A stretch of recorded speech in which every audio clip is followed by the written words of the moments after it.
If your team sweats more than their water bottles, your workplace might be a heat trap. Don't let heat stress catch you off guard. Extreme heat is now one of the deadliest workplace hazards, and it's only getting worse as climate change cranks up the temperature.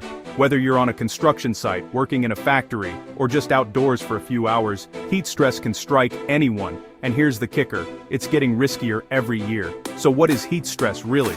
It's when your body can't cool itself down fast enough. Early warning signs: excessive sweating, dizziness, headaches, muscle cramps, and plain old fatigue. Ignore these and things can turn ugly fast. Think heat exhaustion or even heat stroke. That's a medical emergency, not just a bad day at work. Thanks to climate change, heat waves are longer, hotter, and more frequent. So what can you do?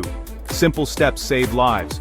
Drink water all day, not just when you're thirsty. Take breaks in the shade or cool areas. Dress light, wear breathable gear, and time the toughest jobs for cooler hours. Keep an eye on your team and speak up if something feels off.